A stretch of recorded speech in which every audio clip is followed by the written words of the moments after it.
мына қыстыратын видео қалып қойыпты. Жаңа аяғыма бірдеңе түсіріп алдым да, не ол деп іздеп жатыр едім. Оказывается, қыстыратын түсіп қалыпты. Шығып бара жатқан кезде.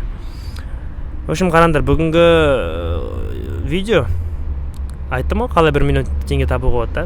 Енді сонда қалай жинау керек екені туралы айтатын боламын. Бұл бұған дейін негізі бұл методты мен де қолданып жүргенмін. Потом оны біреуден естідім. Жаңа бүгін мен қарап отырмын бір шоуды. Сол жерде Марлан Сейсенбай мырза сол принципті айтты, солай жинаңдар деп. Ол қандай принцип? Бірінші мен қалай істеп жүрмін соны айтайын. Мен қалай жинап жүрдім? Допустим, бұл ақша жинау несі, техникасы, принциптары именно қарызы жоқтарға, кімде 0 теңге, но қарызы жоқ да. Сондайларға жұмыс жасайды.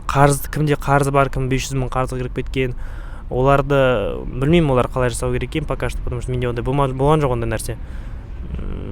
Тут интернеттен оқып беріп нетсем де ол не пойдет да, потому что ол менің басыма өтпей келсін, сендерге айтуға мен бүйтіп жатқан кезде правам жоқ.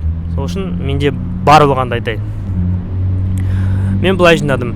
Допустим, мен бір сайттан, допустим, 50 мың теңге жасадым да. 50 мың теңге жасадым да, мен қалай істеймін? 50 мың теңге жасасам, мен 20 мыңның, примерно 20 мың, 25 мыңның депозитке салып қоямын. Қалған 25 мыңға да соған өмір сүремін. Келесі проектке келгенше дейін сонымен өмір сүре беремін.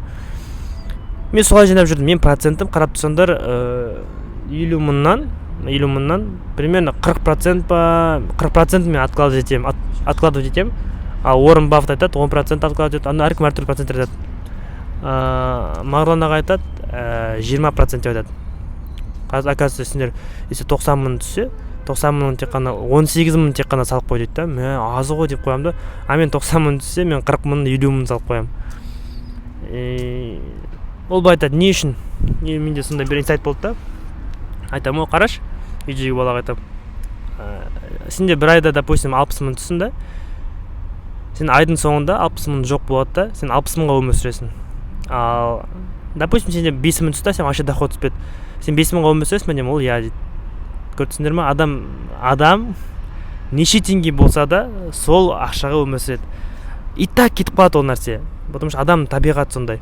Сол үшін лучше сен сразу келген 40% или Марлан айтқан 20% просто салып қой на будущее, келешекке. Допустим, сенде бір күшті не болады, бір момент болады, когда сен возможность кетті, что давай осы бизнес ашайық деген сияқты, или сен бір возможность көресің, или бір биткоин құлап қалады, допустим, да, сондай нәрселер болған кезде сенде бір ақша тұру керек, потому что ол сені финансовый стабильностьқа әкеледі.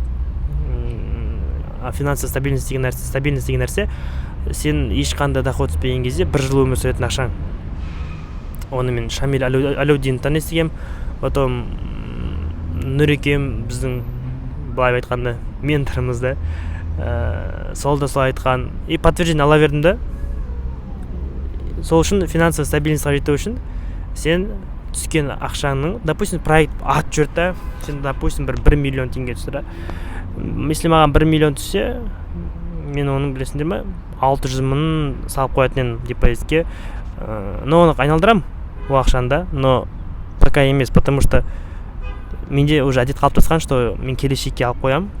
Никогда бір возможность болады, мен оны ақша айналымына. В любом случае, ақша жұмыс істеу керек. Но қазіргі бастапқыда момент, оны пока ақша таппай тұрып, оны пландамай қойыңдар, что оны ақшаны айналдыру керек қой, ақша жұмыс істеу керек қой деп. Біріншіден ақша тауып үйреніп ал, ақша тауып жинап үйреніп ал, потом ол туралы сөйлесетін боламыз да. И алғашқы шаг, вот 20% или 10%, в любом случае бір доляны үйрендер, как челлендж ретінде.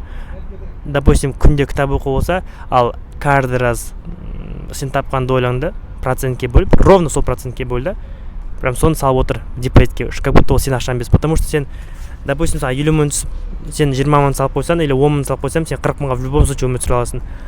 Потому что адам сондай да, допустим, кейбірде болады, студент кезде 10 мың теңгеге бір ай өмір сүретін кездер болады. Түсіндің ба? Ал когда сен 100 мың түсетін болады, сен 100 мыңда айдың соңында тоже 0 теңге болады, сен 10 мың теңгеде айдың соңында 0 теңге болады. Ол үшін разница жоқ, в любом случае кетеді да ол ақша, сенде бар болса ол кете береді. Сол үшін сен үйреніп алу керексің, что қауыны қалдыру ғана потом.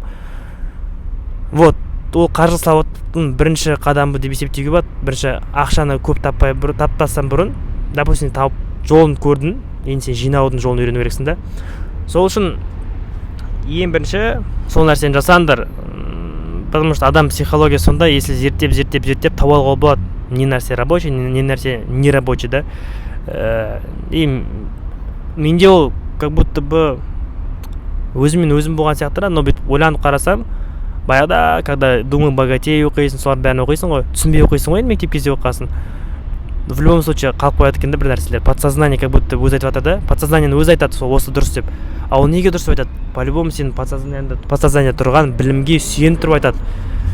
А как будто бы сен өзің ойлап таптың. По идее, сен оның алдында мән бермей оқыған кітаптарың в любом случае подсознаниеда қалады ғой. И сол нәрселер саған айтып отырады да, осылай жаса деп. И мен түсіндім, оказывается, не я придумываю, да. Оказывается, мен кезінде мектепте оқыған, бірінші курста меломанда оқыған кітаптардың айтқан ақыл кеңестері бұл жұмыс істеп тұр. Сол үшін ақшаны табу жолын таптың ба, содан кейін жинау жолын тауып, өзіңді финансовый стабильностьқа жеткіз. Кеттік.